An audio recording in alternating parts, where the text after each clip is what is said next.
बहुत समय पहले गांव में टुनटुनी अपनी माँ टूनी और पिता भूरा चिड़ा के साथ रहती थी। टुनटुनी के पिता एक किसान थे। वो अपने खेतों में खेती किया करते थे और टुनटुनी बहुत ही समझदार और दयालु किस्म की चिड़िया थी। वो सभी के साथ अच्छा व्यवहार करती थी। एक दिन टुनटुनी स्कूल गई थी। जब वो स्कूल से घर आ गई तो वो देखती है कि उसके माता पिता का किसी कारणवश देहांत हो गया है। टुनटुनी अपने माता पिता के लिए बहुत रोती है। गांव के पक्षी टुनटुनी को समझाकर उसके माता पिता का अंतिम संस्कार कर देते हैं। टुनटुनी अब बहुत अकेली हो चुकी थी और वो कुछ समय तक अपने पड़ोसी के घर में रहती थी। उसकी पड़ोसन का नाम सुंदरी कौवी था। वो शुरू में टुनटुनी का बहुत ध्यान रखती थी, परंतु जैसे जैसे दिन बीतते गए सुंदरी कौवी टुनटुनी से घर के काम करवाने लगी। सुंदरी कौवी का एक बेटा भी था जिसका नाम कालू था। वो बहुत ही घमंडी और बिगड़ैल कौवा था।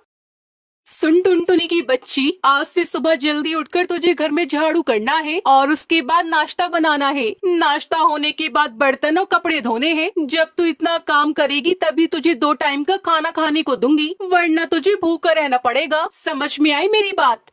जी आंटी, जैसा आप कही मैं आपके कही अनुसार आपके घर के सभी काम कर दूंगी। लेकिन आंटी, मैं आगे पढ़ना चाहती हूँ कि आप मेरा एडमिशन कालू के स्कूल में करा देंगी। पढ़ लिख कर तुझे कौन सा डॉक्टर बनना है? चुपचाप घर के काम कर। ये पढ़ाई वढ़ाई करने से कुछ नहीं होता और अपनी जुबान चलाना बंद कर। टुनटुनी चुपचाप उदास होकर अपने कमरे में चली जाती है और वहाँ बैठकर रोने लगती है। वो जानती थी कि रोने से कुछ नहीं होगा, उसे घर के काम तो करने ही पड़ेंगे। वो अपनी माँ की तस्वीर के आगे रोते रोते कहती है, माँ, आप मुझे छोड़कर क्यों चली गई? आप ये सब देख रही होंगी कैसे सुंदरी आंटी मेरे ऊपर अत्याचार कर रही है और मुझसे घर का झाड़ू पोछा बर्तन और सभी काम करवाती है। उसके बाद भी मुझे रूखा सूखा खाने को देती है। इतना सब कहकर टुनटुनी रोते रोते सो जाती है और उसे पता ही नहीं चलता कि कब रात हो जाती है। रात को जब उसके कमरे में सुंदरी कौवी आती है तो वो गुस्से से कहती है, ए मनूस चिड़िया, ये कोई सोने का टाइम है? जल्दी उठकर रात का खाना बना, नहीं तो 4 दिन तुझे खाना नहीं दूंगी। और इतना कहकर सुंदरी कौवी वहाँ से चली जाती है। सुंदरी कौवी के बेटे कालू कौवे को भी टुनटुनी बिल्कुल भी पसंद नहीं थी। वो दिन भर उसे परेशान करता रहता था। टुनटुनी उन दोनों माँ बेटे से बहुत डरती थी और वो उन दोनों के काम समय पर कर दिया करती थी। एक दिन टुनटुनी की तबीयत खराब हो जाती है। वो अपनी आंटी सुंदरी से कहती है, आंटी, मुझे बहुत तेज बुखार आ रहा है, कि आप बाहर से मेरे लिए दवाई ले आएंगी? मैं सब अच्छे से समझती हूँ, तू कोई बीमार नहीं है। तुझे तो बस बहाना चाहिए काम न करने का। चुपचाप से खड़ी हो जा और जाकर घर के कामों में लग जा, नहीं तो मैं तुझे घर से बाहर निकाल दूंगी। टुनटुनी की इतनी तबीयत खराब होती है कि वो उठ नहीं पाती और घर के काम नहीं करती। सुन टुनटुनी, मैंने तुझे पहले ही बहुत समझाया था, लेकिन तेरे दिमाग में भूसा भरा है, इसलिए तुझे कुछ समझ में नहीं आता। अब बहुत हुआ, मैं तुझे इस घर में एक पल भी देखना नहीं चाहती। चुपचाप अपना बोरिया बिस्तर उठा और मेरे घर से निकल जा, नहीं तो मुझसे बुरा कोई नहीं होगा।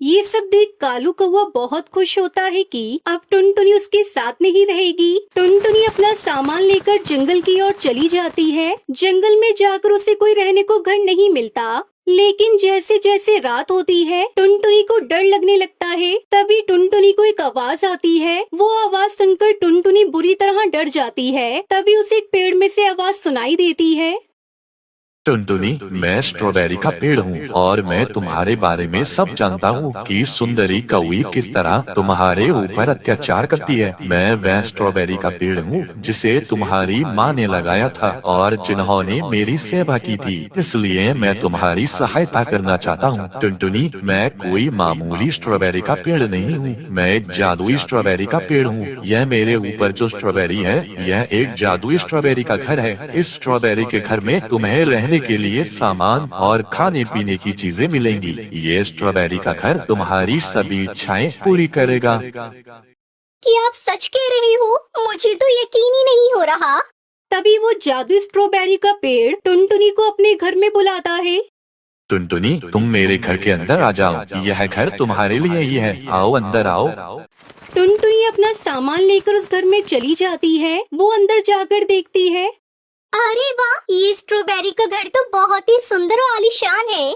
वो घर देखकर टुनटुनी बहुत खुश होती है और उसी घर में रहने लगती है। जब टुनटुनी को भूख लगती तो वो जादू स्ट्रॉबेरी का पेड़ उसे खाने के लिए भोजन देता। अब टुनटुनी उस जादू स्ट्रॉबेरी के घर में रहने लगती है और अपनी आगे की जिंदगी उसी घर में हंसी खुशी से बिताने लगती है। वहीं दूसरी तरफ सुंदरी कौवी का बेटा कालू कौवा सारे पैसे खर्च कर देता है और अपने घर को बेचकर अपने दोस्तों के साथ वो जंगल छोड़कर चला जाता है। वहीं सुंदरी कौवी बेघर हो गई थी। वो जंगल में किसी आश्रय की तलाश में आती है। तभी वो टुनटुनी चिड़िया को वहाँ देखती है और उससे अपने किए की माफी मांगती है। मुझे माफ कर दो टुनटुनी, मैंने तुम्हारे साथ इतना जुल्म किया और आज मेरे बेटे कालू ने मेरे सारे पैसों को अपने ऐशो आराम में उड़ा दिया और मुझे छोड़कर चला गया। मैं बेघर हो गई।